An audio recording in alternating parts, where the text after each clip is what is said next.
Hello and welcome back to the Jacobin Show. I'm Jen Pan, here, of course, with Paul Prescod. Paul, what's new? Not much. I'm enjoying my teacher summer break, so. That's right. Yeah, you're YouTube propaganda full time now, as we established last show. But I'm really excited for this week's show, to be honest. I mean, we have been trying to get Cedric Johnson on the show like for ages. I'm sure lots of viewers are familiar with him already from his great work in Jacobin, Catalyst, Non-Site, and elsewhere. But Paul, what else is going on today? Well, there was a big election in New York City. Yep, a lot of things to talk about. Yes, some very. It's funny because neither of us are New York City residents. Right. I don't live there anymore. But of course, we have mentioned the mayoral race on the show before. New York went to the polls yesterday to vote in the primary on the Democratic nominee for mayor. And as I think all of you know, a new thing that was happening in New York this year was ranked choice voting, right? So you could. It was totally not confusing. Everyone got it. Totally no one not complained confusing. About it. Exactly. Everybody got it. Nobody was trying to game the system at all. It worked like a charm. Mm-hmm. So what happened yesterday? Well, Eric Adams, who has been the front runner basically this entire time, has emerged basically as the winner. We don't have the ranked choice vote tallies yet. They will not be expected until around June 29th. So we won't know for a few more weeks who the official winner is. But as we can see, Eric Adams right now is leading the pack with over 30% of the vote. And I think that this isn't a huge surprise. Like I said, Eric Adams has been the front runner for months.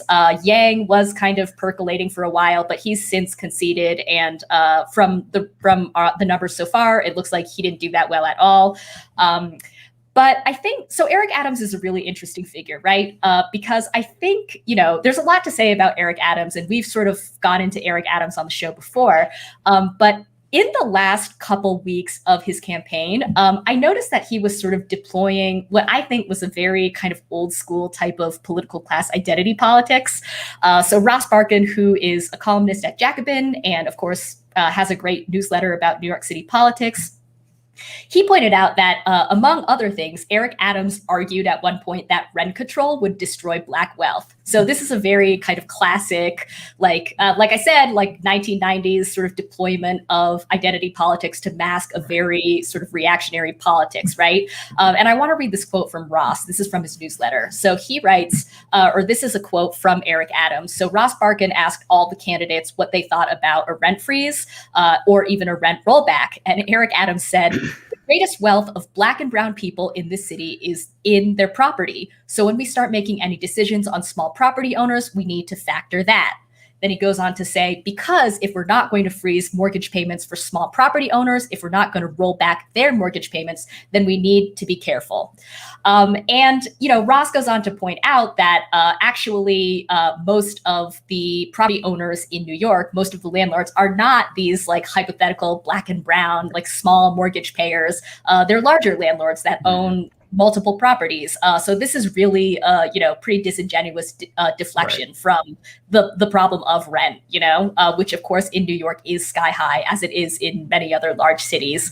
And then closer to the election, there was an even more incredible use of this type of identity politics from Eric Adams. And in this instance, he actually compared Andrew Yang and Catherine Garcia, who campaigned together, to Jim Crow.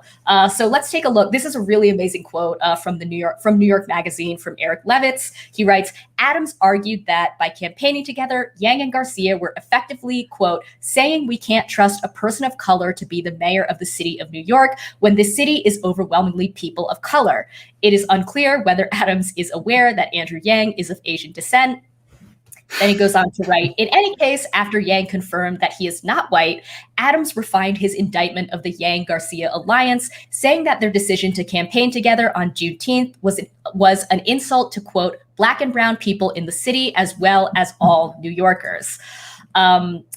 Then let's see. Finally, on Monday, Adams likened Yang's decision to share his second choice with the public to Jim Crow era poll taxes. So I think the first thing I know. I love how he had like a few prepared. So it's like, all right, if they knock that one down, I'm coming with the poll taxes. Yeah, if not, yeah, exactly. Gotta be prepared. Yeah, he just like lined up all of the like greatest like deflection like identity hits. And I was thinking, so Kale and I on a different show had sort of looked at Dianne Morales and to a lesser extent Maya Wiley, who are two other candidates, and how they kind of come from like the progressive NGO world. And so we looked at how they use social justice rhetoric and kind of deferred to this kind of identity rhetoric in their own way. I actually think that what Eric Adams is doing is a little bit different. Like I was saying before, he feels very much like a kind of older school of Black political class operative. The first thing that came to mind when I was looking through his quotes was Clarence Thomas in the 90s calling the Anita Hill hearings a, quote, high-tech lynching, right? Mm-hmm. And I was also thinking, if you want to have more examples of, this kind of like 90s identity politics rhetoric and how it was used to mask or cover up very reactionary or conservative policies. Just look at any Adolph Reed article from, the Progressive or from the Village Voice when he was writing columns in the 90s, right? Yeah, and Cedric, of course, writes and speaks about this a lot. But that thing about property owners, it was very clear that like when Eric Adams says Black politics, he's meaning politics of the Black PMC or of Black large property owners. So you put that in place for a more complicated assessment of what Black politics is.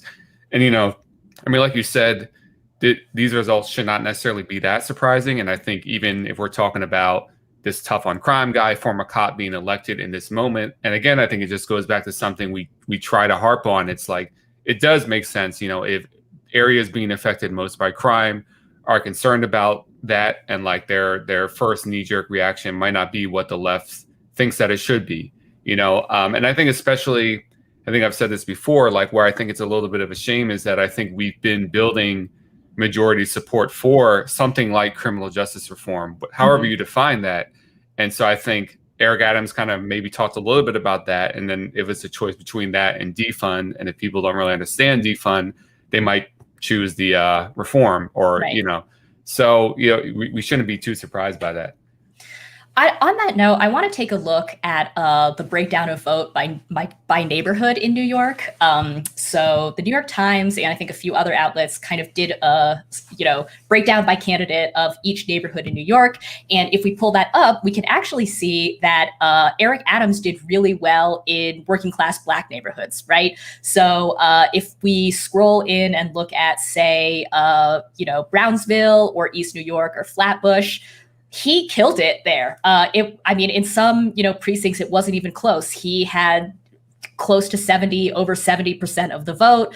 And the other candidates are really, really trailing behind him, like not even close again. And I think, one very interesting neighborhood is Thompsonville in Staten Island, which is where Eric Garner was killed by the police a few years ago. That, of course, was an event that sparked kind of the first wave of Black Lives Matter. And if you look at that, Eric Adams, again, the law and order candidate, the refund the police candidate, dominated in that area. Now, I think, this is a question that I actually feel like we should save for Cedric, because this is clearly his wheelhouse. He talks a lot about how racial identity is not the same thing as constituency. And it's also, we should not equate it with political commitments, right? So I do want to ask him about this, but I guess for now, right off the bat, I'll just say, back to something that you just mentioned. I don't think it was a surprise to anybody necessarily that Eric Adams, came out on top. Again, he's been sort of leading in the polls this entire time. If you have been paying attention to New York City politics, it's not really a surprise that he came out on top. But that said, I think a lot of the narratives that we've been hearing over the past year and a half about, what it is that Black voters want, what it is that they care about, I think sometimes it's not that clear, actually. Yeah. And I think that, a lot of people, or it's so easy to ventriloquize an entire community, so to speak. And I think one of the valuable things about Cedric's work, again, is that he really breaks down why you can't do that, and why building a political coalition can't be a matter of just racial affinity alone. Yeah, and it's interesting when you talk about Eric Adams as kind of a more old school Black political class politician. I mean, what that makes me think of, and you know, we can't generalize too much, despite what New Yorkers think. New York is not the whole country, of course, but you know, I think still today, you know, an old school Black political machine politician, I think, will still do better among many Black communities than like a hyper woke NGOer. You know, yeah. So I think that. I mean, we've seen this play out. We saw it kind of play out in the Bernie thing. Not that Bernie was hyper woke, but like, you know, that still is going to work in certain contexts if there's not a clear alternative. I mean, even in Cori Bush's election in St. Louis, right? I think that she was, I don't remember the name of her opponent, but she was up against what I believe was a kind of like Black, like political machine, old school sort of candidate. And a lot of the older working class Black voters broke for that candidate over Cori Bush. I mean, even though they're both Black, of course. Right. Yeah. And that was actually interesting. I believe I'm correct in this, in that the incumbent who had been around forever actually won more Black support than Cori Bush, who, again, kind of her main thing was as a Black Lives Matter activist. Right. But should we shift to some good news in New York? Better news, yeah. Because, you know, I'm the good cop in this situation. You know, so India Walton is a socialist candidate out in Buffalo, was endorsed by DSA. I'm actually not sure if she's a member of DSA. I think so. She's also a union nurse. I think she was with the Union 1199. So she won the primary for being a mayor of Buffalo. So that was a huge victory. I don't think people really saw that coming or thought maybe she had a big chance. And I don't know much about the campaign in detail, but from some of the things I've read, what I understand, you know, part of her strength as campaigning was that she wasn't trying to be the wokest person in the room all the time. She was really trying to meet people where they were at. And I saw a quote from her in an article where she talked about how in her workplace, you know, majority white workplace, but like working in a place where maybe not everyone necessarily, you know, liked her initially, kind of forced her to understand how to work with people across different divisions. And so I think that kind of played out on how she ran this campaign. But she didn't run from the label socialist, but she was, I think, spoke in a way that, you know, a lot of people can understand. We have a pretty good clip of her speaking at a campaign event, and I want to roll it just because, well, we'll comment on it, but let's watch. All that we are doing in this moment is claiming what is rightfully ours. That's right. We are the workers. We are the workers. We do the work. Yes. And we deserve a government that works with and for us.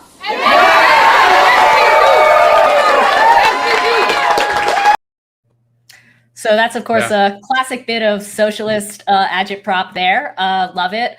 Congratulations to India Walton. Hopefully we'll hear, you know, way more from her. But to go back to what you were saying, you know, about her specific style of rhetoric, I mean, I listened to a few of her speeches, and much like that one, a lot of it sounded very Bernie-esque, right? Like it wasn't like Warrenite. I mean, at least from what I saw, it wasn't Warrenite or really like progressive NGO inflected. It was like, we are the workers. Like, again, that's almost like anachronistic, right? And again, I mean, it makes sense. Like, people like nurses, they like teachers, they like postal workers, you know, how could you like not like these people as a group, you know? So I think if you speak in a way of like, we're trying to build something that speaks to those people, that works for those people, I think it's going to resonate. Yeah. Well, on that note, on workers, I know that we have, I think, touched on this study in a couple different talks before, or at least in one other talk. But there's a new study that has come out about how unions affect racial prejudice among white workers.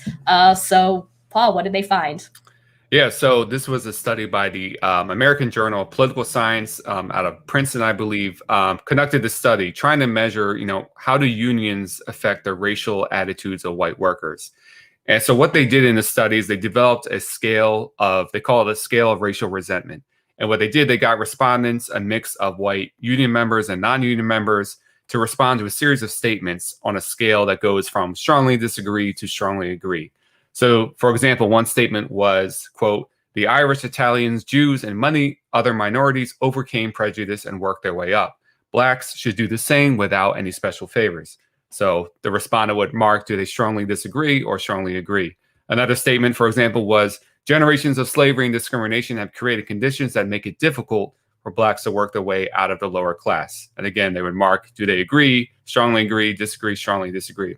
And so it would take kind of too long for me to fully explain in detail how this study was conducted and measured. So I highly suggest people read the study if you're a little skeptical, and maybe we can link it in the show notes. But here was some of the conclusions that they reached. So they said white union members are less racially resentful than non-union members by between 4.7 and 6.3% of the racial resentment scale. The magnitude of this relationship is substantial, rivaling or surpassing other demographic variables, and that strongly structure mass politics in the United States. Past union membership is also significantly associated with reduced racial resentment. Past union members are less racially resentful by between 2 and 2.5% of the range of the index. The authors of the study also speculated on why our unions today are able to have this effect on white workers.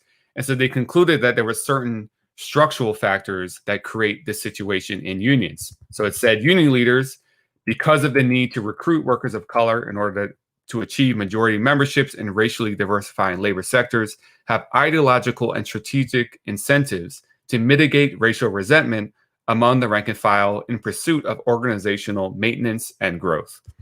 And so if all of this is true, the decline or growth of unions has huge implications for our contemporary political and social life. And so the study goes on to say, as a conclusion, taken together, the results point to the importance of unions for influencing the racial attitudes of its members, and more broadly for the development of civil rights policies. This influence also points to a major consequence of union decline in the modern era.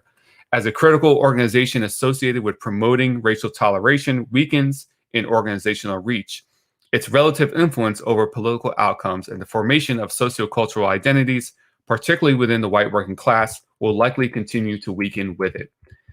So these conclusions really shouldn't be surprising, and they are consistent with a lot of labor history.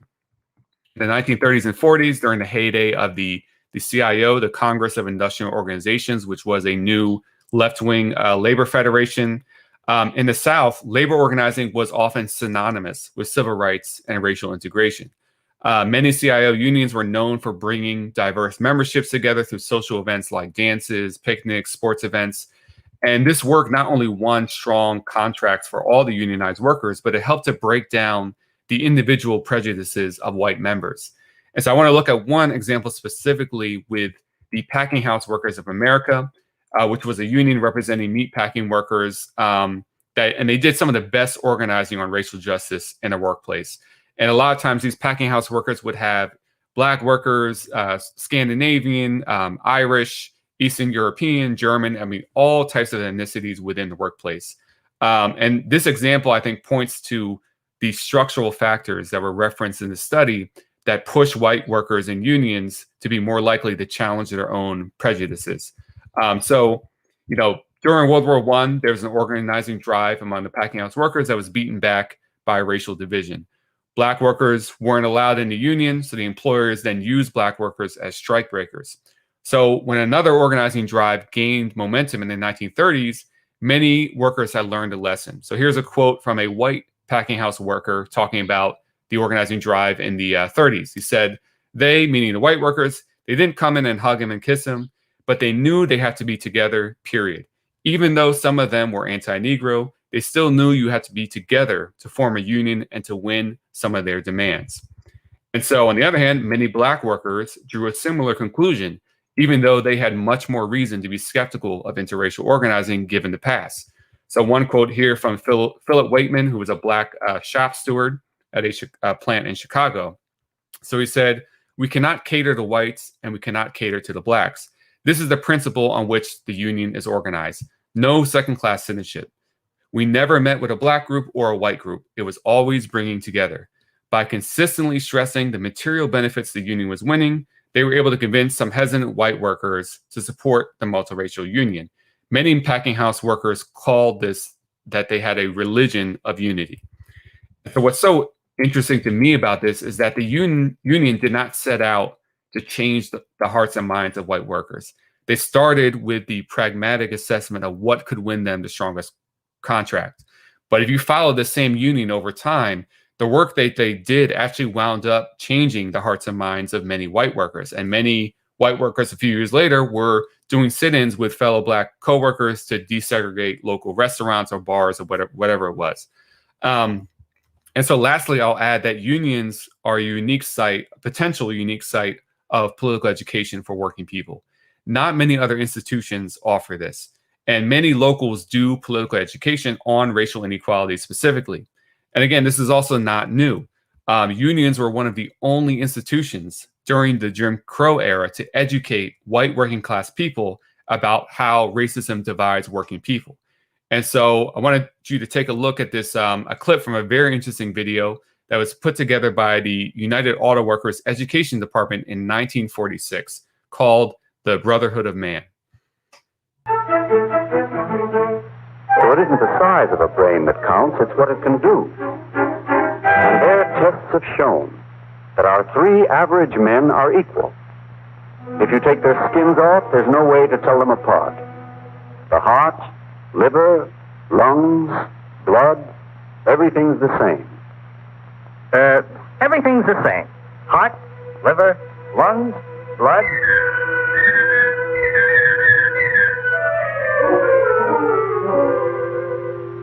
No, not blood. Blood's different. Well, there are 4 different types of blood. A, B, AB, and O. Patient in room 216 needs a transfusion right away. I'll give it to him. I'm his brother.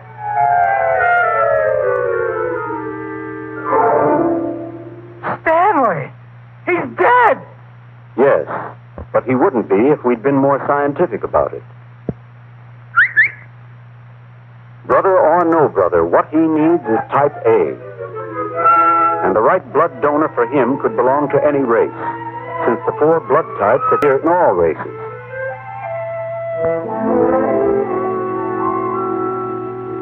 Say, we're not really so different at all. Like you say, it's just the frills.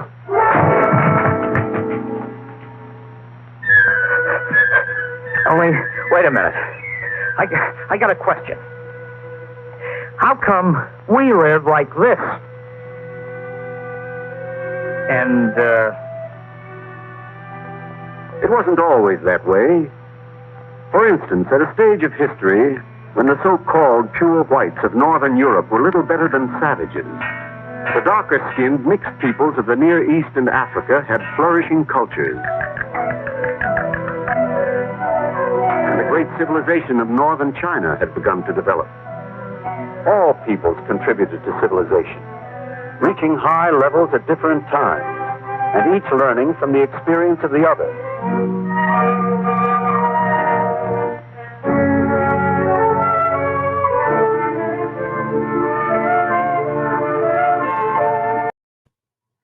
So just think about that was 1946. Think about a white worker in 1946. If they were not in a union and getting that message, where would they get that message? And the reality is they probably wouldn't get that message. And I think the same goes for today. Without unions, many workers may only get exposed to an explanation of why their life is bad that scapegoats immigrants and people of color. With a union, there's a possibility that their anger can be focused on who the real enemy is, which is the corporate class, the capitalist class. So I'm really glad that study was put out. I think, it really highlights unions. Again, it's not just about workers making more money. Like, it is a very important part of our civil society that affects, all levels of society and all kinds of issues. So Jen, I'm curious your thoughts on that.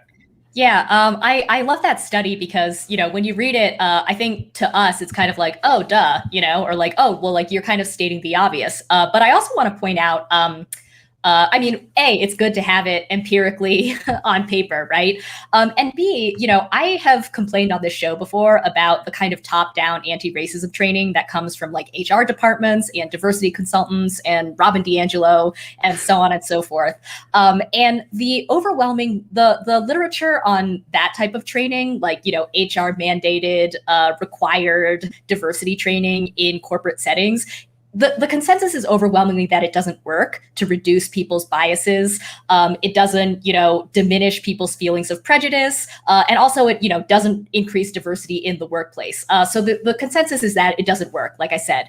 But I think what I talk about less on this show is the same researchers who are basically like that type of implicit bias training doesn't work, are when they're asked about what kinds of initiatives work to reduce workplace prejudice, they always come back to the same thing, which is that you have to get people like working together toward a common goal, which sounds like totally corny, but like it's true. And they don't explicitly say like you need to put people in a union, but that's exactly what a union does. So I think that, that's just another way in which the study totally makes sense to me.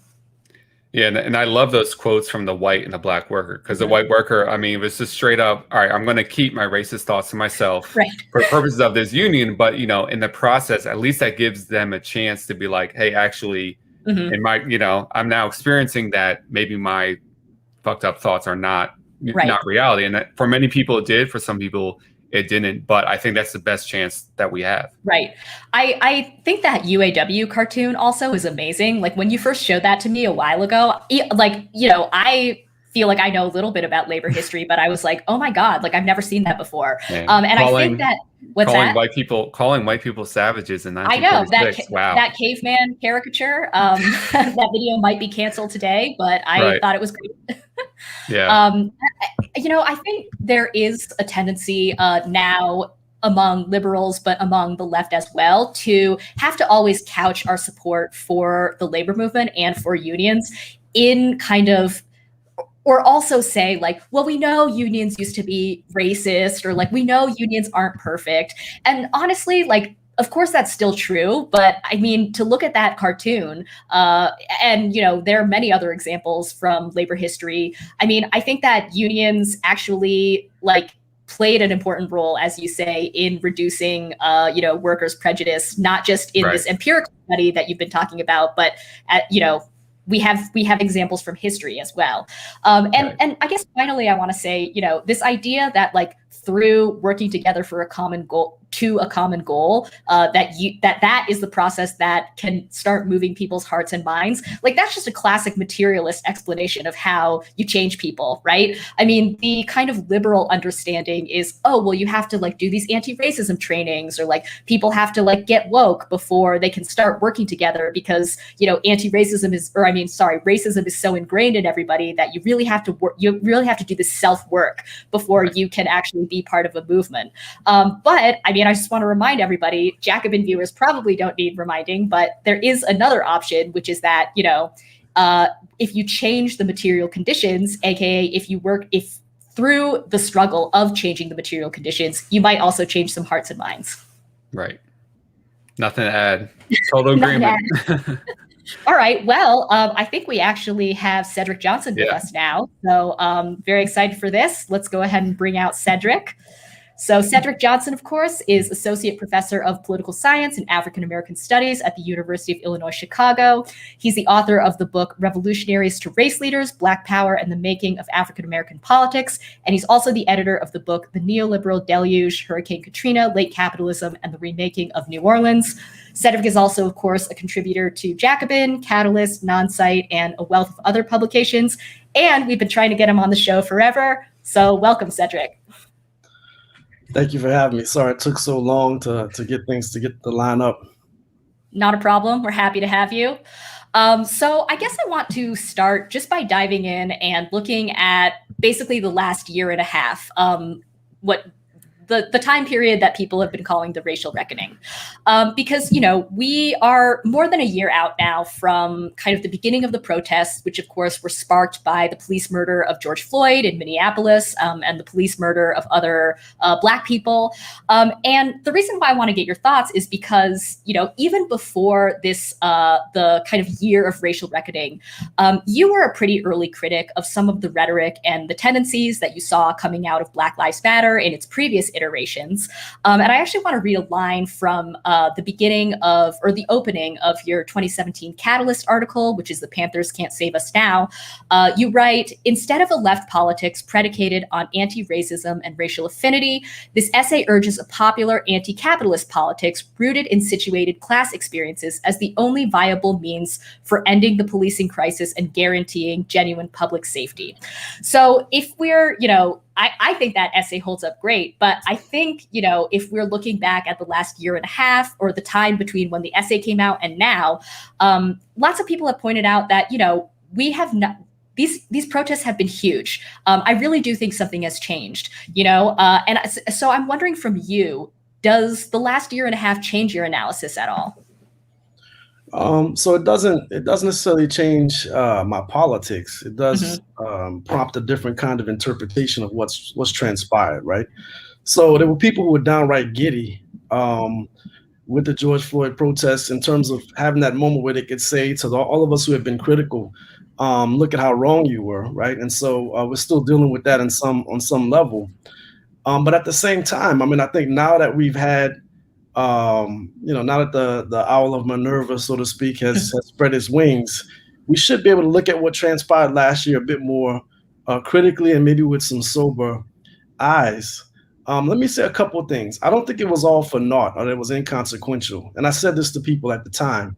I actually think that if we think about longer historical process, it mattered, and we don't know how it's going to matter ultimately, right? In the midst of the George Floyd protests, I remember walking down my street and encountering a group of small kids, probably all under the age of 10, unattended by adults, scribbling out Black Lives Matter on the sidewalk and other slogans. And I thought to myself for a moment, well, what is this going to mean for these kids, right? We all have a different perspective based on our engagement over the last few decades, but we don't really know how it's going to matter over the longer haul. So I think that would be the way I would start. That I'm critical of what happened, and I'm going to offer some more criticisms in a second. But I just think we have to, do both at the same time. Look at these moments as galvanizing. Look at them as moments where certain segments of the population become politicized and begin to learn, what they want, and clarify what kinds of things they want and desire, and also learn how to be political, right? And so I think I don't see it as a beginning or an ending. I just see it as part of a longer historical process. The other thing I would say, critically, I don't think everything we witness should be reduced to a victory of Black Lives Matter. I think on one level, of course, the George Floyd murder was the precipitating event, and so many people turned out to express their discontent with, not just the Minneapolis police, but also, so many of the other police killings that had happened over the course of last year. At the same time, we could also say that this was a protest against the Trump administration, right? It was a moment in which people expressed their outrage at the mishandling of the COVID pandemic, right? It was also, as one of my good friends, Donnell Walton, who's a physicist and a material scientist, pointed out at the time, we could also look at the events of the George Floyd protests as the return of the third space, right? We all were denied that social space beyond our households and our workplaces, right? We were denied that during the shelter in place. But in this moment of the George Floyd protests, you saw people returning to the streets, congregating en masse. It provided us with a permissible moment and an opportunity to re-engage with the public, to reunite with friends, to celebrate. And a lot of these protests had a festive feel to them. And so I think we can't really just speak in such simplistic terms. Of course, for diehard, anti-racists, this was like their moment. But if we look at it again, with a critical eye, by the end of the summer, much of the public support for Black Lives Matter had dissipated. So there was a short window when a slim majority of Americans embraced the basic premise of Black Lives Matter. That's that, Black people are over-policed. Black people are much more likely to be subjected to police violence and death. Most Americans embraced that for a short moment. But by the time we get to the end of the summer and the Jacob Blake shooting in Kenosha, Wisconsin, some of that support unraveled. We could also argue that the huge outpouring of people in the streets in terms of mobilization is not the same as a new consensus around a particular kind of policing that would be different from what we already have. Most Americans still support police. Most Americans don't want to see police budgets cut. And it's been difficult over the last year to actually see some of those really strong reform measures enacted in different cities. We've seen a lot, but we haven't seen some of the key cornerstones of the most progressive to radical Black Lives Matter forces. So again, I just think we have to take a much more sober perspective on it, and hopefully the passage of time will allow some people to get there. So I want to follow that up by asking you about, earlier in the show, we were talking about the New York mayoral race. I don't know if you've been following it that closely, but Eric Adams, who, is the former police captain who kind of ran on a law and order platform, didn't just avoid the defund question, but actually actively pledged to refund the police and in fact reinstate a pretty controversial special task force that the de Blasio administration had gotten rid of. Well, so in yesterday's election, he did really well, not just citywide, but specifically in Black working class neighborhoods like Brownsville, again, East New York, Flatbush. I pointed out Thompsonville, the neighborhood in Staten Island where Eric Garner was killed, also voted heavily for Eric Adams. So when we were talking about this, I was like, well, this is Cedric's wheelhouse. This reminded me a lot of, your comments on how racial identity is not the same as a constituency, and that's not the same as a political commitment. So can you talk a little bit about where you see the kind of disjunct between the rhetoric around policing and what played out in the New York mayoral election? Well, let's just start with Adams as a figure, right? He's a charismatic guy. He also gets to pull on certain kinds of identity traits or experiences that a lot of people think are valuable. The fact that he has been victimized by police before. He has been a police officer at the highest rank. And he's somebody who knows how to speak the language. There's a great quote from him, actually, from the midst of the George Floyd protests, where he begins to talk about why so many whites are out in the streets. And it's really poetic, right? This was on a television appearance or interview he gave to CBS. I can't remember if it was on 60 Minutes or CBS Sunday Morning, one of their shows that some of your audience may not watch. But the quote that he had was brilliant. It was like, a lot of these people are out in the streets now because they're feeling Black. Right? They realize they don't have health insurance. They realize that they have advanced education, but they can't find a job. They know that their future is uncertain. And so he keeps repeating that, they're feeling Black. So he was able to take what is our dominant way of thinking about inequality in the society since the 1950s, at least, right? This idea that class doesn't matter so much, but we know that race does, right? Which is kind of a Cold War creation, which we're still stuck with. And I think he has that, sort of like Obama and other figures, he has that capacity to shuttle back and forth between an authentic presentation of an anti-racist politics and a familiarity that some people can appreciate. Clearly, some of the Black voters in the boroughs. And at the same time, be completely committed to the society as it exists, the neoliberal urban growth regime that we have in most cities, as well as the role that police have played in shoring up the conditions for that pro-growth regime to work. And so I think he's just, he's a charismatic figure. It's not surprising that in this moment of the George Floyd protests, or in the wake of it, we've seen, the quick ascendancy of all these different political figures like Gary Chambers, Adams and others, right? And I'm not knocking them. I think actually some of these figures are better than the alternative, right? And I think we have to take it on a case by case basis. But what it shows us is how the language of anti-racism, which, let's just be honest, I think it actually mischaracterizes, and I've said this many times before, it mischaracterizes the fundamental motives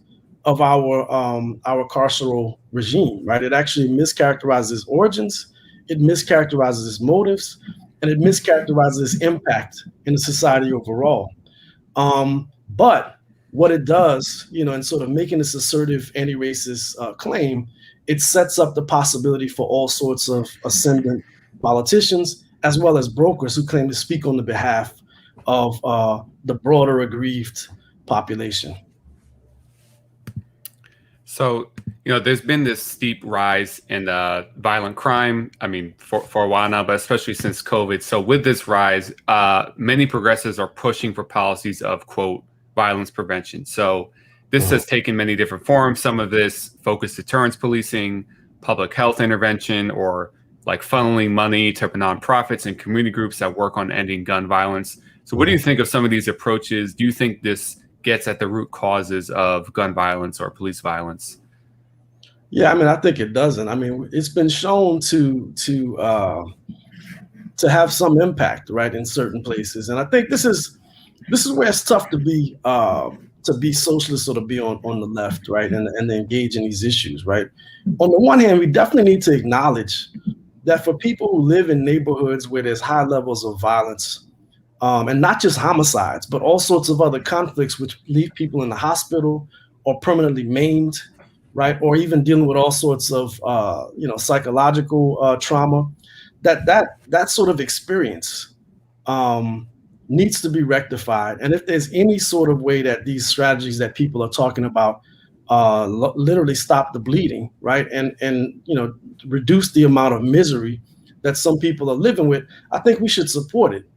At the same time, and I think in this regard, I'm more in the mind of Frederick Engels, right, in his book, The Housing Question. When we focus too intently on policing, right, we forget what is connected to it. This is a secondary evil, right, that the whole point of policing and the type that we have, which grew out of the post-war urban transformation, which resegregated cities more strictly in racial and class lines than they had been before. The point of policing is then to manage a large, unemployed, underemployed, and alienated, mostly Black, but also brown and sometimes white working class population. That is the function of it. And it's necessary if all of the things that people like Eric Adams want are going to happen within cities. And that's the return of investment, the renewal of middle-class consumer spaces, the attraction of various middle-class and wealthy residents and tourists back to the city. If all of those things are going to happen in San Francisco and Los Angeles and Chicago, Philadelphia and elsewhere, police play an important role, right? So it's not just about the role of police in interrogating and harassing Black people writ large. It is a targeted set of strategies which focus primarily on the most dispossessed and the most alienated segments of the Black population, right? And so we have to be clear about that. If the strategies you're talking about work, that's fine. But I think ultimately we need to be about a different kind of abolition, which is the abolition of the conditions that police are there to manage. So I want to quickly rewind and take a look at an article you wrote last year about corporate blackwashing, because I think, don't let blackwashing save the investor class. It's a great article in Jacobin. And I think, again, a year and a half out from the initial protests, I think a lot of people on the left have been, like yourself, critical of kind of the corporate response as they see it to Black Lives Matter and to the protests. But I think a really interesting piece about your article is you don't see it as simply a matter of co-optation. And I think that is something that we hear on the left a lot, right? That corporations are simply co-opting an authentic grassroots anti-racist movement. And I think in your piece, you argue that the relationship or what's going on is a little bit more complex. So can you talk a little bit about why co-optation is not quite the right frame for what's happening between the corporate response to Black Lives Matter? Right. So there's a book that might be relevant. Some people may want to return to it by Thomas Frank, called The Conquest of Cool, which was, I think, basically the book that came out of his dissertation thesis. But it's really great for looking at how corporations responded to 60s counterculture and really embraced the style, the aesthetics, the messaging, appropriated those for their own purposes of expanding their market share and improving their profitability, right? Reaching different kinds of consumers. And so the strategy was no longer about talking about the merits of their products, but more so about associating that product with rebelliousness, right? And with really a rejection of the status quo, rejection of hierarchy, even as it was contributing to corporate profit making. And so that book is about the 1960s. There are other people like Robert Allen, who was writing, at the very sort of tail end of Black Power, about the machinations of corporations at that particular time. And so this is not a new set of dynamics, right? What we're looking at right now is not co-optation in the sense of corporations need to step in and restore order. We're looking at corporations doing what they've been doing and really refining what they've done, at least, in my entire lifetime, right? So for the last 50 years, they've been doing the same thing, right? Finding ways to support a particular kind of anti-racism, demonstrating their commitments to diversity in terms of race, class, gender, sexuality, and other categories. And so this is not a new thing, but it's an opportunity for these corporations. We could also say as well that even the protests we associate with Black Lives Matter have always had an interesting relationship with corporations, right? And so let's take one of the most important, an iconic protests, right? If you look at Colin Kaepernick when he was quarterback of the San Francisco 49ers, taking a knee in protest of police violence.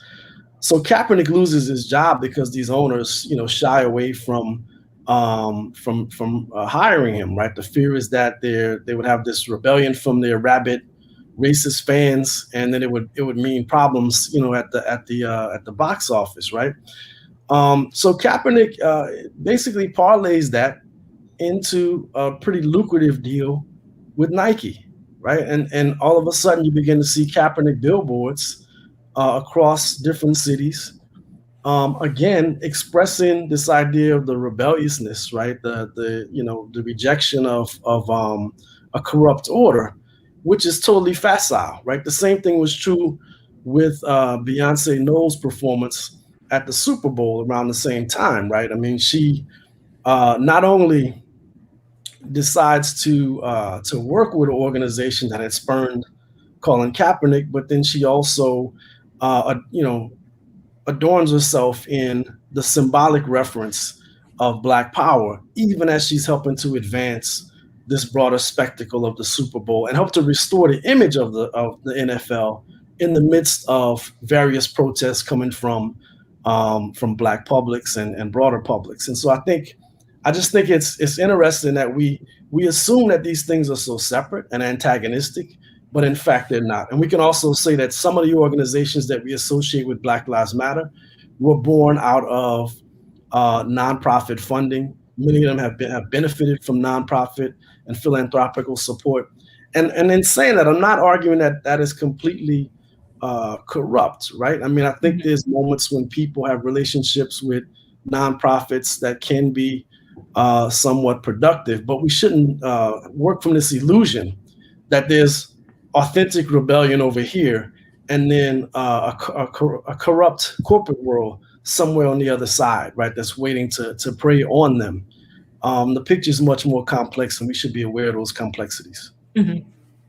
So, following from that, that I guess in some of your work, you have identified this concept which you call militant liberalism or militant racial liberalism.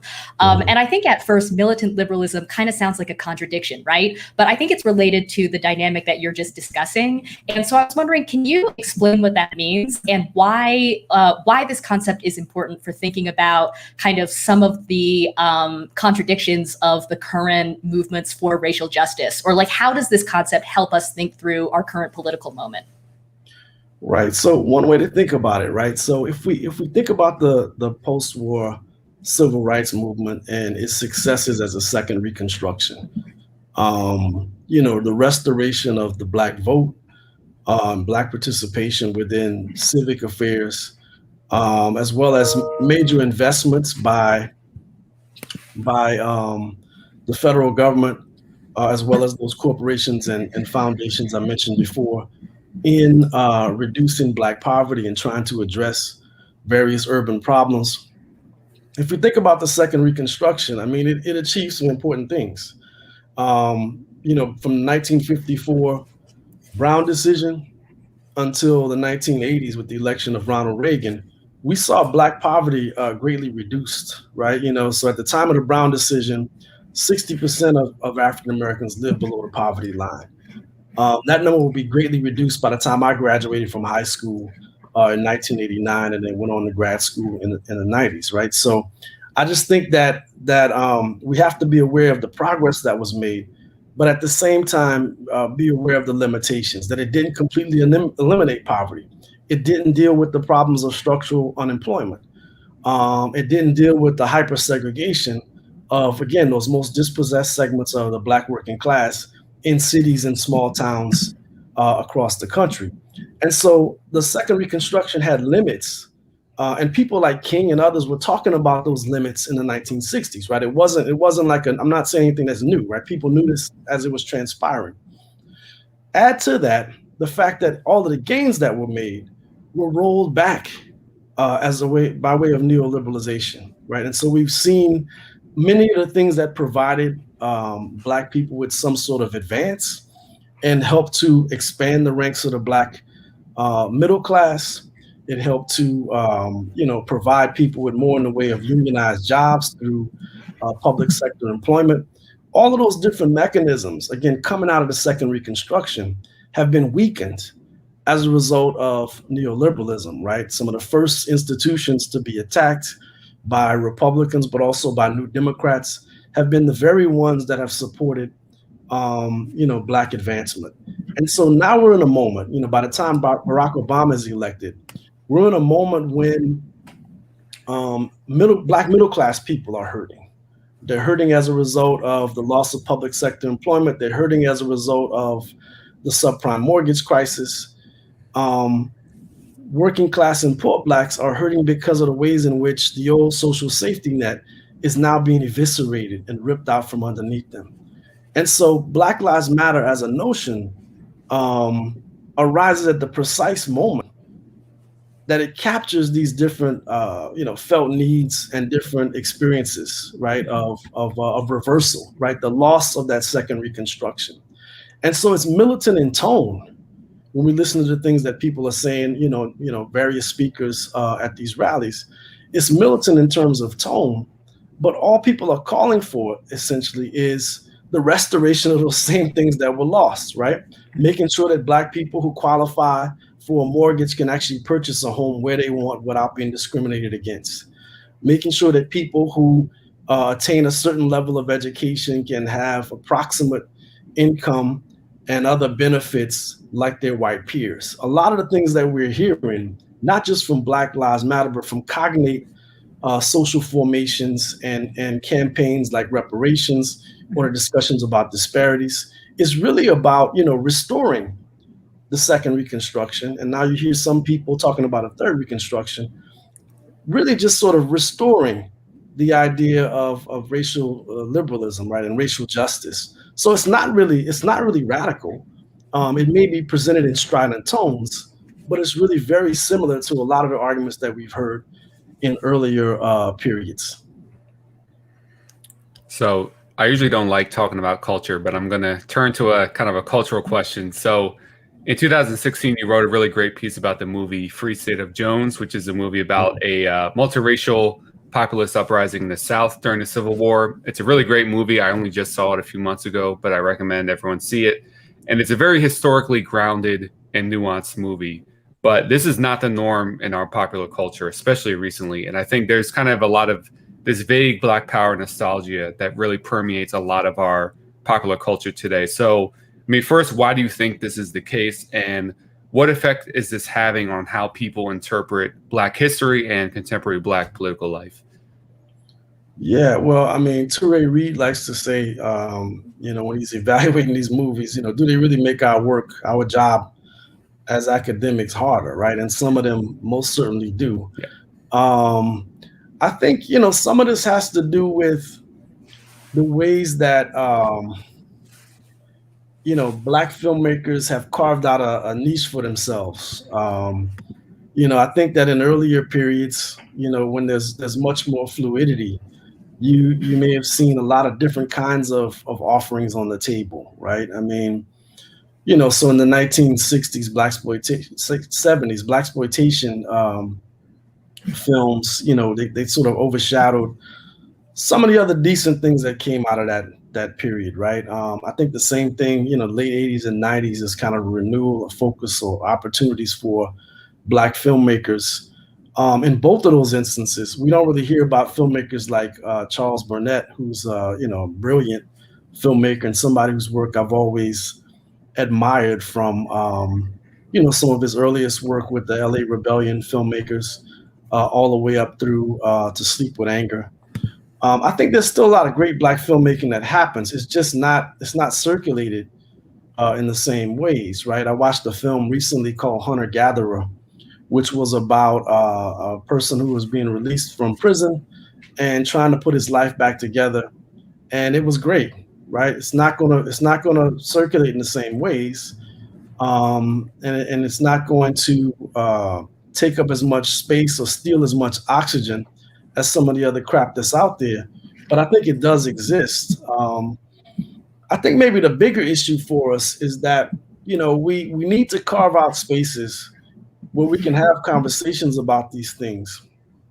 So even if it's a film that's useless or worthless, to have a place where we can make that known, right? And we can talk about it with each other and figure out what we want. And not just what we want in terms of movies, but what we want politically, right? I mean, I think that's why film takes up such a big place for us, and it gets to corrupt how we think about history, because we don't have enough of those spaces that once existed in different communities for people to have intellectual conversations and sustained conversations about Black history, about American history. So I just think that's it sort of points to a bigger problem that we need to resolve, right? So, not just better Black movies, but also other spaces where we can have serious and sustained intellectual conversation and growth. Kind of, just as a follow-up, I mean, how do you see this play out in terms of historical analogies? Like, people on the left love to make these analogies, like to the Panthers or to this or that, and what we're doing is just like that. Like, how do you think that's been playing out? Like, the way people are using history to make these kind of analogies to our current moment. Well, I mean, let's look at the Judas and the Black Messiah movie as an example, right? I watched it. I usually don't watch these things when they come out because I don't want the banter on social media and elsewhere to corrupt how I'm going to view it. When I watched it, it wasn't as bad as I thought. I also didn't understand why some people thought it was controversial that they spent time talking about William O'Neill.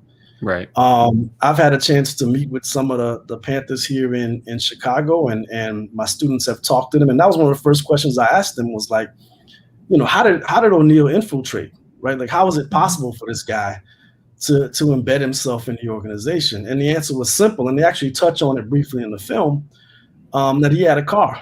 And a lot of these people were really young and didn't have cars. And he provided them with something that they needed. And they were aware that he was a sort of a nefarious creature, right? There was some people who really didn't like him. that's also reflected in the film.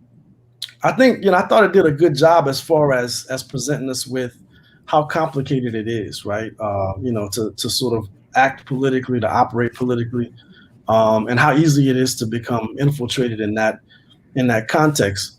Where it begins to drift in the direction of comic book is when we see the momentary treatment of the Rainbow Coalition, right? Which, for one, the character of Bob Lee is almost non-existent, when he was really the main architect and liaison, as far as I know, within the Illinois Panthers and those groups that formed the Rainbow Coalition, right? People like the groups like the Young Patriots, the Young Lords, and Rising Up Angry. We don't really get a sense of that. The only thing we get is sort of the soundbite worthy moment where, about the Confederate flag and, the fact that these are some people who resemble the kind of Trump voters that we probably dislike.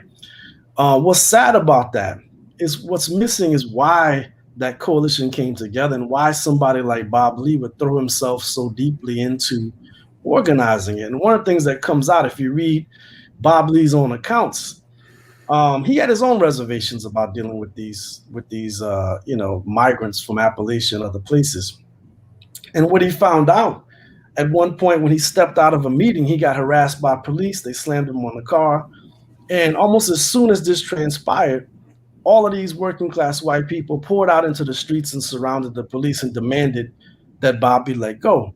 And he says that, when he saw that, he realized that it didn't matter if they were on the north side of Chicago and Uptown, or if they were in Austin or Garfield Park, that these whites, as well as blacks and Puerto Ricans and other groups here in the city, face some of the same problems under the Daley regime. And he was willing to work to try to build this coalition. Mm-hmm. That kind of nuance is just lost in a 90-minute, picture, which focuses on Hampton, which is important. He's a charismatic and important figure who's gone too soon. But we lose a sense of what politics is about, right? It's not just about charisma. It's about devotion. It's about commitment. It's about sustained work with other people to discover your common needs, common interests, and to figure out ways to pursue those and realize those. That isn't always captured that well in film. And, we just have to push filmmakers, but also, not expect Hollywood movies to do the work that we should be doing. And something else that struck me about the film is you very rarely hear them really talk about what their political goals were. And really the thing you hear the most was he wants to feed kids in the city. Right. And I think this kind of goes back to like militant liberalism, where it's like, well, what really is the radical message here of this movie, when really what you hear mostly is he just wants to feed, set up things to feed kids in the neighborhood. Right. And that in and of itself is a crime, right? That the way that the survival programs have been interpreted, right. And I in part blame, the Black Power mixtape and the way that the one quote by J. Edgar Hoover is truncated and taken out of context. Hoover didn't really care about Black self-help. I mean, I don't think he really cared. And we got to keep in mind, during that same period, you had Black churches who had diners, right? They had community diners. The Black church I grew up in the 1970s and 80s, we had a community diner. Nobody cared about that, right? Nobody's trying to rush in to stop us from serving day laborers and out of work people, right? The issue with the Panthers, which should be the one that we should focus on, Hoover was concerned about the ideological impact, that the Panthers could have by way of the breakfast program. The idea was that this was a means of propaganda in the eyes of Hoover, right? That if they were doing this and establishing a working relationship in ghettos across the United States, it could alloy, Black communities to the agenda of the Panthers. And so he's more concerned about neutralizing their political project, not just simply the notion of self-help. So I just think that gets misconstrued. There's also the misinterpretation I've heard recently where people will argue that the Panthers pioneered free breakfast and then the federal government appropriated that from them. That's a total myth, right? The federal government was already engaged in a pilot program for free breakfast before the Panthers were even formed. And there were other states, of course, that were serving free lunch to students long before the late 1960s. So I just think we have to be more vigilant in terms of thinking about these things. I mean, clearly Hoover is a terrible figure, and we should hate him. But we should hate him for the right reasons. He was trying to neutralize what he saw as a potential socialist project expanding in popularity in the United States. It had nothing to do with grits and sausage, right? So I want to kind of fast forward now, I guess. You had mentioned reparations a little while ago, and that's kind of become like a hot item again. We've been hearing a lot of politicians either saying they support reparations, or at least they support forming a committee to look into the idea of reparations. But we've also heard a lot of different politicians at kind of the state and federal level calling different things reparations, right? And we've also seen a rise in, I guess you might say, sort of race-targeted programs. So the ones that are coming to my mind are there's an ongoing controversy because there's in the federal coronavirus relief, there's a provision that gives funding to non-white farmers. So white farmers are excluded. And unsurprisingly, at least not very surprisingly to me, the government is being sued now by white farmers, represented by a legal group. And unfortunately, that means that the funding, which was earmarked for, Black and other farmers of color, is now locked up.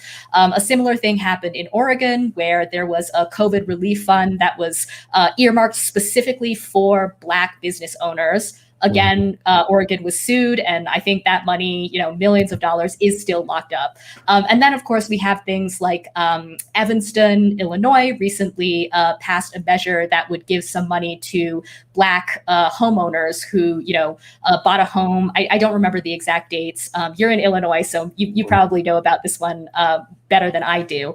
And I think we've heard a lot of discussion. Well, is this reparations? Is this not reparations?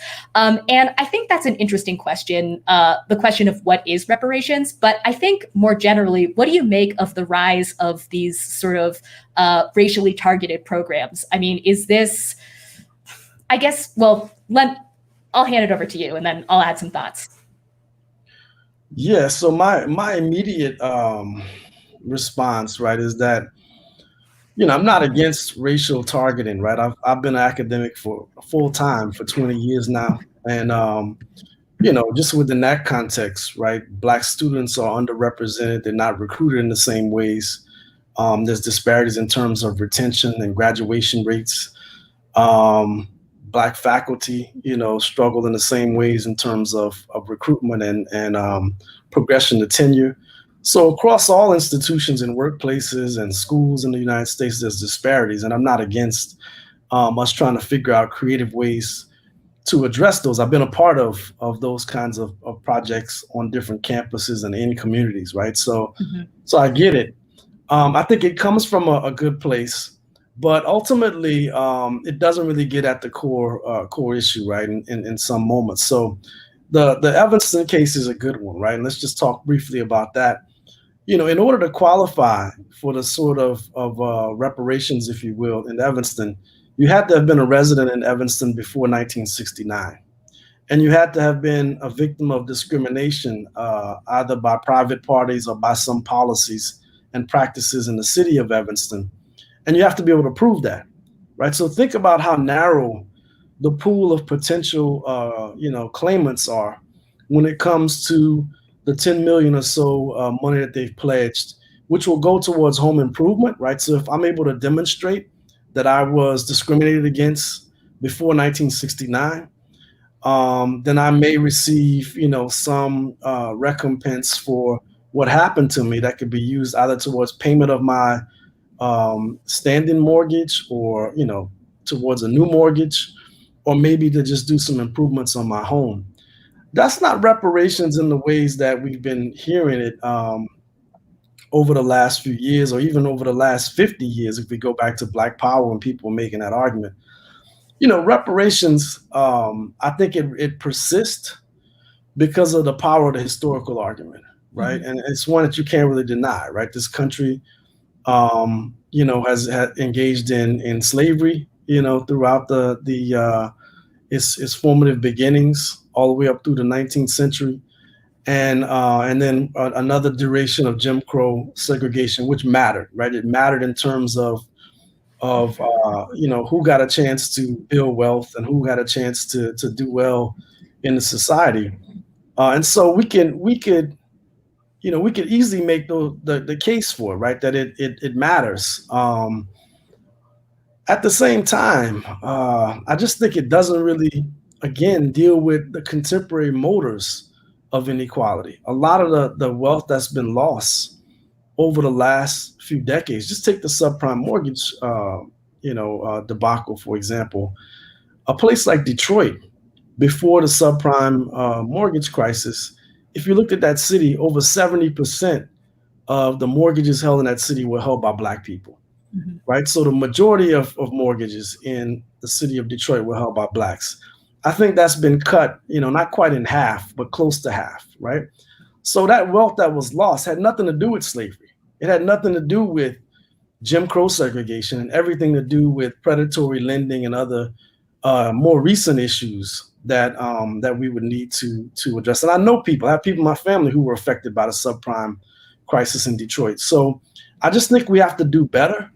I think that the problems that we're facing are more immediate.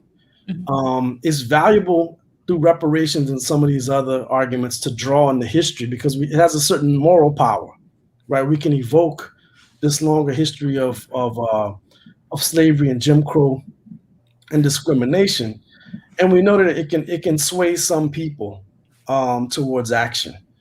But ultimately, I think we have to get back to what is really driving the contemporary inequalities. And as I said earlier, I think the predicament that many Blacks find themselves in right now, and many people in the United States in general, has more to do with things that are relatively new, right? Deindustrialization, capitalist globalization, and the movement of firms and jobs to other parts of the world, the hollowing out of collective bargaining rights, and the loss of union membership in the country, as well as, for the third or fourth time in this talk, the decimation of public goods that once provided people with some supplement to whatever wages they had. So I just think we have to go, again, think more in terms of contemporary conditions and contemporary forces, and not always leap towards slavery and Jim Crow, because it doesn't really help us, and it leaves us with these sort of piecemeal type programs that aren't necessarily going to help very many people. So just to jump in with a quick follow-up, I think, Adolph Reed and others, sometimes when they're talking about reparations, the idea of reparations as like a bit of a political non-starter, sort of point out that it would be very difficult, if not impossible, to craft or to draw together a majoritarian multiracial coalition around this demand. And that seems right to me. But also when I look at, some of these measures that, again, as you say, are piecemeal, but are still kind of race targeted initiatives that state, local, and the federal government are pushing forward, it kind of makes me wonder, well, like, could this be a top-down initiative that doesn't need, majoritarian multiracial coalition? And maybe that's not the type of politics we want, but I'm just curious if you think there's an opening for some kind of substantive form of reparations to sort of come to fruition in the next, I don't know, however many years. I mean, I don't see it happening. I think, we will probably see something along the lines of a renewed, maybe a national commission, the kind of thing that they've been calling for with House Bill 40 for decades now. I think we may see something along those lines, something that approximates what happened in the 90s with Bill Clinton. So that's possible. But, in terms of determining, just like with the Evanston case, determining who gets the benefits, I think that's when you'll see more in the way of opposition. One, because it's a difficult thing to determine, right? But I think even more importantly, it's even more egregious and more difficult to find a majority coalition for than even the the black farmers payout and other things that are now being contested. So, we have to, I think to agree with Jen's point, I think we have to think in majoritarian terms, right? And I think that bothers people. I don't understand why, because we live in a liberal democratic society and one that requires numbers in order to win, right? And, if we didn't have a majority support for the Voting Rights Act, it wouldn't have happened. If we didn't have majority support for the 13th, 14th, and 15th Amendments, and super majorities for that matter, it wouldn't have happened. And so I think we have to go back to that, right? We have to think in those terms, and it's possible. It takes a lot of work. But if we want to create a different kind of society, and one that is racially just, and one that also deals with some of these deeper inequalities, there's no way around it, right? There's no shortcut other than building support, brick by brick, person by person, and developing majorities to get things passed. I mean, this is, again, what happened last year. It was spectacular. It was exciting. It didn't mean much in certain cities. The attempt to try to cut ties with police in the Chicago Public School District, it ran into a brick wall, right? Some people weren't on board with that. There was some reduction in funds for the CPS, or the relationship between police and the CPS. But I just think that, again, we have to think in those strategic terms. If we can't build a broad majority, then we're not thinking seriously, right? We're not willing to play the game. Now, I'll echo you in that I don't understand what is this aversion to thinking in majoritarian terms. I don't know when that happened. I can't relate to it. So I think, unfortunately, this might be our last question, but you often talk about the need for, public works projects as a way to addressing some of these root causes of violent crime and police violence. Can you talk about what would a revived and expanded public sector mean for Black workers, especially? Well, I mean, I'm of the mindset that, again, if we look at the historical progress, where did it happen and how did it happen? And if it wasn't for public employment, you don't get Washington, D.C. as the chocolate city that everybody loved and I loved, in the 1990s, where you got, an expanded Black middle class. There's all sorts of social life that springs forth from that. That was made possible through public sector employment. The same is true for other big cities. And we could go back not just to the post-Jim Crow period, but even during Jim Crow.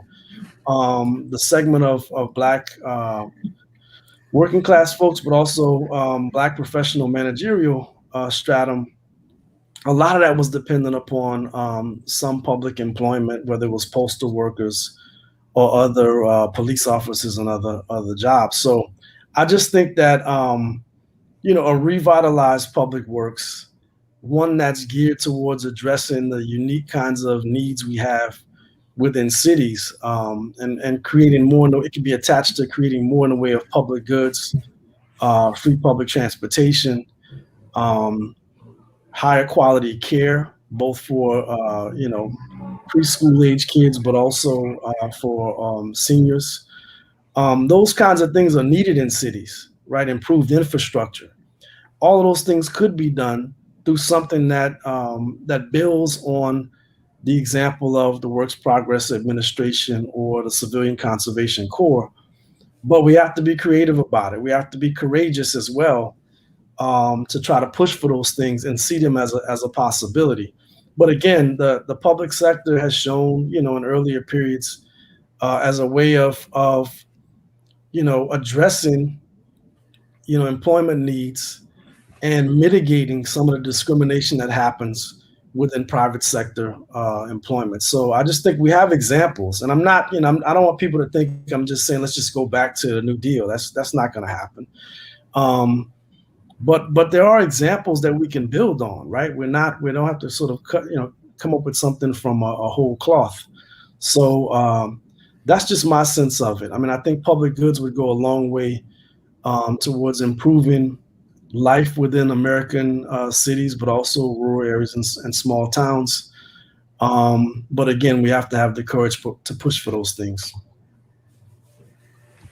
Right. Very well said. Since it took so long for you to come on, you're going to have to come on weekly now. That's the new rule. But Yeah, so we'll see you next week. right. All right. Well, thank you so much, Cedric. Sure. It was Thanks great so having much you for on. having me. Enjoyed it. Thank you. Thank you. All right. Well, you know what time it is? That's right. LaborPaul. For all of you who are just tuning in, that was just Cedric Johnson. Again, please check out his books, his articles in Jacobin, Nonsite, and Catalyst. And LaborPaul, which we are now about to dive into, is our segment where Paul takes questions related to labor from the audience. I think we had a few last time. So Paul, you're going to answer one that has to do with the SEIU today, right? That's right. So definitely, if you have a question, could be about labor history, labor organizing, anything union, anything labor, you can put that in the chat now or as a comment, and we'll get to it hopefully next week. So with this question, do you want to read it or should I read it? Let's let me read it. Okay. All right. Where is it? All right. LaborPaul, have you heard about the eccentric new president of the large SEIU Local 1000 who wants the union to stop supporting the Democrats, divisive racialism, and no strike clauses? What do you make of this? So this is a very interesting and very complicated story. So recently there was an election for leadership of SEIU Local 1000. So SEIU stands for Service Employees International Union, and Local 1000 represents around 100,000 state workers in California, ranging from office assistants, custodians, prison nurses, and more. So the incumbent leader of the union, Yvonne Walker, was defeated by this surprise outsider candidate named Richard Brown, who had an unusual platform. So he wants to end all spending on electoral politics to the Democratic Party. He wants to cut member dues in half, and he wants to allow members who don't pay dues to vote in union elections. There's other parts of the platform, but that was kind of the more controversial parts. So he claims that, his stance is that money would be better spent in a strike fund than on electoral politics. And his goal, which is extremely ambitious, is a 21% wage increase in the next contract, which is kind of unheard of these days. So it's interesting because right-wing outlets like, the Wall Street Journal, Fox News, Freedom Foundation have commented on this election, and they're kind of looking at this curiously because in some ways he's advocating for a more militant and confrontational approach towards the employer. But on the other hand, he's kind of echoing right-wing talking points about unions. So, the right-wing frames, especially public sector unions, as these organizations that are only interested in member dues that can be funneled into the Democratic Party. So these right-to-work bills that have been introduced in many states make it so members do not have to pay dues to the union. But what this does is it drains unions of their financial and political resources, and they still have to represent those members that don't pay in dues. And in 2018, the Supreme Court implemented right-to-work for all public sector unions. And so since then, this SEI local has seen many members opt out of the union. And part of why, this guy was elected was him saying he's going to reverse that trend. So, some on the left might look at this new president as a good development because, here's a leader that's sticking it to the Democratic Party in a way. And it's certainly true that unions often uncritically give too much money to anti-labor Democrats. But still, public sector unions have to engage in electoral politics, even more so than private sector ones, because, if you work for the state, your employer, is the state, is politicians. So, and it certainly makes a difference if they're bargaining with a Democrat versus a Republican, even if we can all agree that, there's much to be desired about Democrats. So, if this new president cuts dues in half, he's going down a dangerous road, I think, because dues are the lifeblood of unions. It's what makes unions different than NGOs or nonprofits. Unions are funded by its members. And I think it's totally good and healthy to talk about, spending member dues in a different and better way. But I think it's dangerous for a union president to maybe echo the right-wing talking points that dues are bad. And dues fund the initiatives the union takes. So including, if this new president wants to set up a strike fund, that's going to be coming out of member dues. So, this election had a very low turnout. Less than 8,000 of the locals, 100,000 members voted. But it's interesting that people like Richard Brown won, and to think about what that means. And it could indicate a few things. It could indicate that less members automatically see the Democratic Party as their natural allies. and that more members are open to a kind of a more militant, even though if it's an incoherent posture. A lot of criticisms were made of the former union leadership for not being open and democratic enough. And some have kind of described this guy, Brown, as a Trumpian figure because of the way he's kind of shaking things up. So I think we'll have to see what happens. But, it's kind of interesting because just like in electoral politics, we see voters kind of grasping for alternatives as we face a crisis. You might see that same thing happening in union elections. I mean, if these members feel we're not getting anything out of the Democrats, we want to go down this radical new path. But I do think there are some dangers in the path that this new leadership might go down. But, Jen, I'm a little divided on this because in some ways, often I'm like, yeah, like unions, a lot of times they're just uncritically giving money to the Democrats. They should focus on organizing more. But again, I think how this is kind of echoing the right is a little dangerous. But it's a very fascinating, weird story.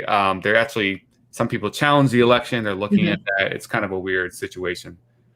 First of all, Paul, I just want to say you completely skipped over the spicy bits about the divisive racialism and the no strike clauses. Yeah, I mean, I couldn't find as much about that. So I honestly didn't know exactly what they were referring to in the question. And I also should add the caveat, like I'm not in California, I'm not in this union. Like someone who's in that union would probably have a much more, more rich take than what I could gather kind of from the sources I was looking at.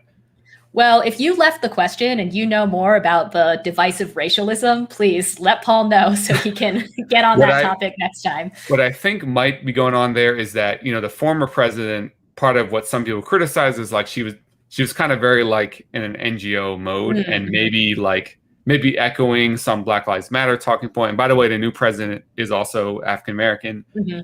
But maybe it was something around support for Black Lives Matter or like echoing woke NGO talking points. I'm not really sure. But yeah, I would like to know. That's spicy. All right. Yeah. So again, if you know, please let us know. We're curious. Yeah. I mean, I guess the only thing I have to say is to echo what you said, just that dues, of course, are, a union's lifeblood and also kind of the big hurdle or like the big stepping stone that I think a lot of union busters sort of like put forward to try to scare people away from joining unions or, to try to push, as you were saying, right to work laws. And, I get it. Like, I mean, Paul, you're in a union. I've been in a union. It's not, dues aren't huge, but especially, I mean, we are both in sort of like professional level jobs. But if your paycheck is already small, and like, let's say you work at like an Amazon warehouse, and you are being told that you'll have to give what little you have, you'll have to, give some percentage of that to a union, which, you might see as, I don't know, like a bureaucratic sort of like Democratic Party operative, or just as like a wing of HR that doesn't really fight for you. I can see why that's not appealing. So dues is always going to be like a hurdle, I think. Yeah, and I think, I mean, and then, unions always have to deal with the dues issues. I mean, whenever an employer is resisting a union, that's the first talking point. But, for unions, like this is a wake-up call. Like, I think unions really have to send a clear message. It's not that unions should not engage in electoral politics or give to the Democrats. Again, it really makes a huge difference, but it should be clear to the members that the first primary concern is the workplace and your benefits, not telling the Democrats, on every issue. So that, and I think, in that local in SEIU, that wasn't made very clear. And there was a very, very close relationship between the Democrats and the union that clearly some members have reacted against. Just off the top of your head, can you think of a union that does a good job of kind of foregrounding that it's like there for the rank and file first, and is not really getting wrapped up in Democratic Party politics? I mean, I know that there are obviously a ton of them out there, but I'm just wondering if there are any like superstars that come to mind in that regard. Right. I mean, it's hard because like each union, the locals can vary so much. Yeah. So, like, for example, my union, the national union is AFT, but Chicago Teachers Union is an exemplary one. The Los Angeles Teachers Union, has been doing a lot of great work. If anything, some unions maybe are too far the other way. Like in some building trades locals, like it used to be at the national level, not so much anymore. Like there were a lot of building trades that supported Nixon, but increasingly locally, you know, some of these unions are more likely to maybe support a Republican on certain things. So that might be too far the other way. Guess I'm not really answering your question well, but it varies so much according to local. Yeah, I think that's a good point. But yeah, I think the general point is that like the union, it really should not be seen, or they shouldn't act as this outside entity. And and often even pro-union workers will talk about the union as if it's something external. Right. And I think they got to work to make sure workers actually have ownership, because it really is their organization that they can control. I just want to quickly bring up a quote that I found. So apparently the staff of MSNBC is unionizing, or they just went public with their union drive. And I read this really amazing quote in the Daily Beast that I want to pull up. So one of, MSNBC, as expected, is trying to bust the union. I mean, what else is new, right? So one of the executives in like a union busting meeting, like sat down with the workers and had this amazing quote. Let me pull it up. So the executive argued that union dues and fees could discourage low-salaried entry-level employees from joining MSNBC, and also suggested that the fees could discourage non-white candidates from taking jobs at MSNBC. He then goes on to say, if our entry-level jobs come with a requirement to write a check, pay a percentage of your salary, I'm desperately concerned that we might be turning away people who might be exactly the people that we want to be the next generation of MSNBC, NBC News employees, he said, noting the network's push to diversify staff. So I actually hadn't seen that quote really? yet, so that's why I'm reacting in real time. Yeah, you're getting the like immediate right. flow of the quote.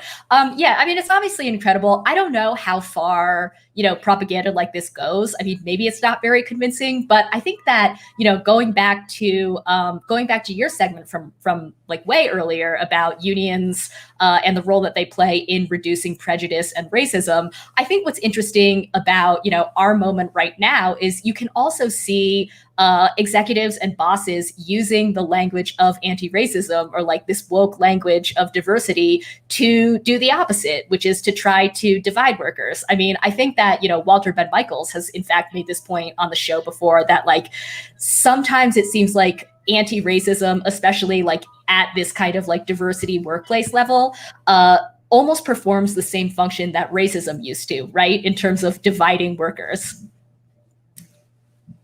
Yeah, exactly. And I mean, two things I want to point out just for listeners again, 99.9% of cases, like your dues, it is calculated that basically the benefits that you'll get from the union in terms of like your salary increases and your wage will far outstrip what you're paying in dues. And again, the dues is literally what pays for not just your bargaining, but like protection at work and all that sort of thing.